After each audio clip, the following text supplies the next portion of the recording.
రేష్మి గార్డెనింగ్కి స్వాగతం. ఈరోజు చిన్న కాకరకాయలు వచ్చినాయి, తెంపుకుందాం.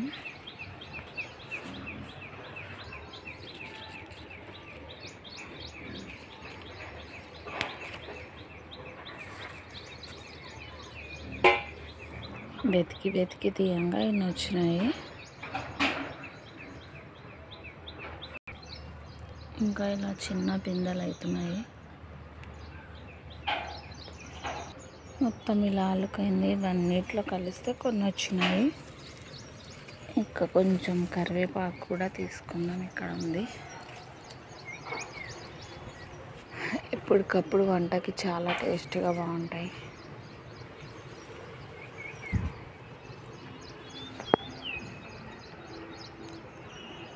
ఇదిగోండి, ఇక్కడ కూడా చిన్న పిందెలు. అదిగోండి, ఇక్కడ కూడా చిన్న చిన్న పిందెలు పడుతున్నాయి. ఇంకా ఇప్పుడు చలి ఎంత బాగా వస్తే అప్పుడు చాలా బాగా వస్తాయి.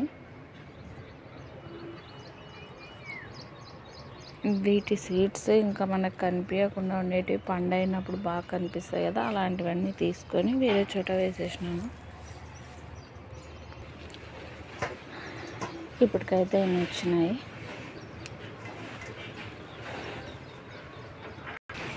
ఇక్కడ ఒకటి ఉంది, చిన్నగా ఉంది, తీసుకుందాం. బాగుంటాయి టేస్ట్.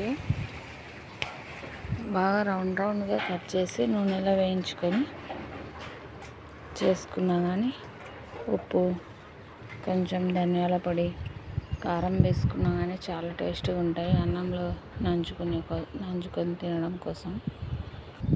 ఇక్కడ ముల్లజాజి పూల మొక్క ఉంది, పువ్వులు తెంపుకుందాం.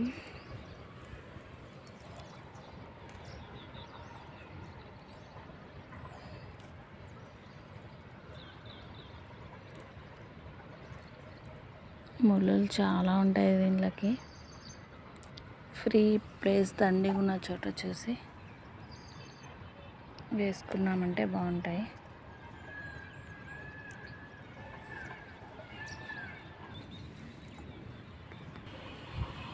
ఇంకా చాలా ఉన్నాయి, అక్కడంతా తెంపుకుందాం. ఇక్కడ చూడండి, మెత్త పువ్వుది కూడా, మెత్త పువ్వుది. వీటి కాయలు, వీటిని ఆయుర్వేదంలో తెలుసుకున్న వాళ్ళు చెప్తేనే వాడాలి, ఇవి వాడకూడదని చాలామంది చెప్తారు. ఇది వచ్చేసి ఉత్తరేణి.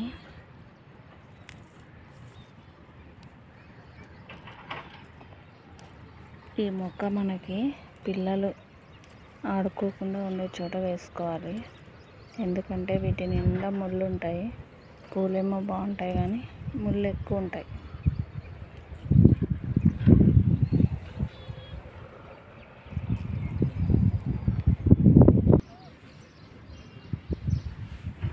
ఇక్కడ కూడా కాకర మొక్క మొలిచింది. ఇక్కడ చూడండి, ఆకుకూర సీడ్స్.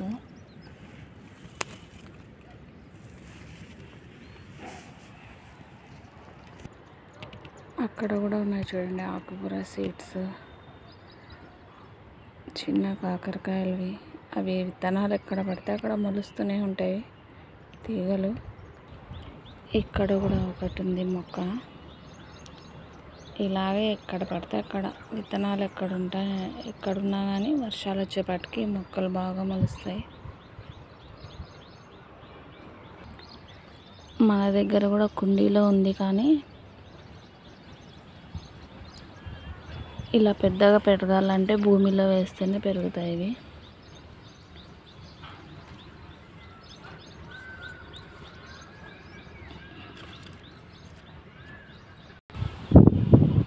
వేప చెట్టు చూడండి, గాలికి ఎంత బాగా అవుతుందో. వేప చెట్టు గాలి ఎంత దూరం వీస్తే అంత దూరం వ్యాధులు రాకుండా వేప చెట్టు కాపాడుతుందని మన పెద్దలు చెప్తుంటారు. కాబట్టి ప్రతి వీధిలో కానీ వీధి చివర ఎక్కడో ఒక చోట వేప చెట్లు ఖచ్చితంగా ఉంటేనే మనకి ఆరోగ్యం కూడా బాగుంటుంది. తొండ ఉంది చూడండి, అక్కడ మధ్యలో చెట్ల మధ్యలో తొండపిక. అదిగోండి,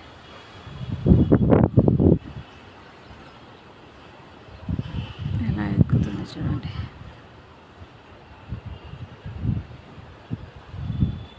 కనిపిస్తుందో లేదో మీకు. అదిగోండి ఇక్కడ ఉంది.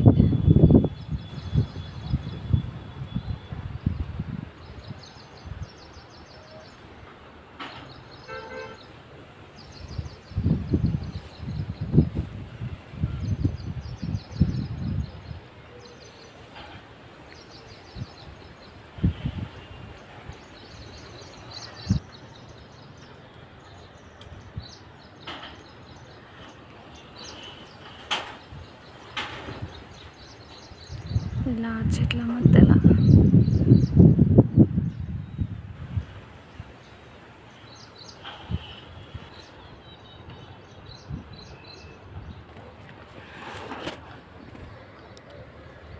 ఈ సీడ్స్ అన్నీ చూడండి ఎలా ఉన్నాయో.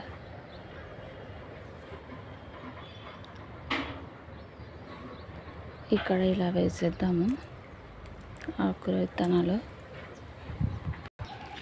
ఇలా మొలక వచ్చిన ప్రతి విత్తనం మొలకలన్నీ తీసుకొని వెళ్ళి పప్పాయ విత్తనాలవి మొలకలన్నీ మొన్న వర్షం వచ్చేటప్పుడు తీసుకొని వెళ్ళి అక్కడ కొన్ని నాటినాను.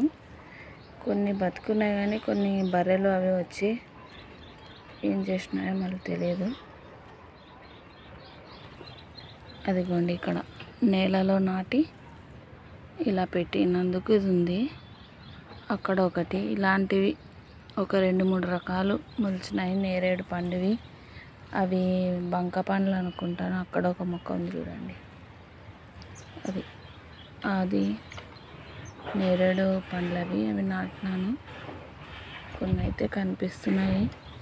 ఇదిగోండి ఇక్కడ మెయిన్.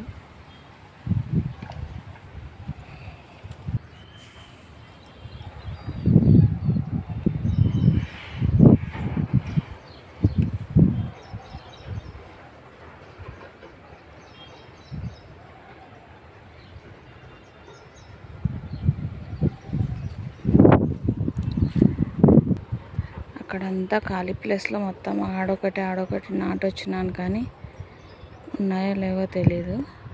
చూడాలి వెళ్ళి తర్వాత. ఇదైతే తైలం చెట్టు అంటారు కదా, మన ఆమ్దం ఆకు చెట్టు.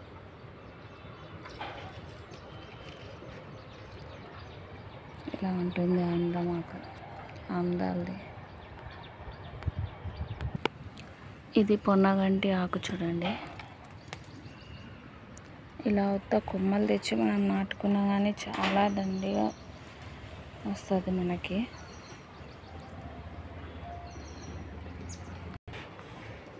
ఇంకా లాస్ట్లో చిన్నది ఇంకోటి ఉంది, తీసుకుందాం ఇది కూడా. ఇక్కడైతే మల్బరీ ఫ్రూట్స్.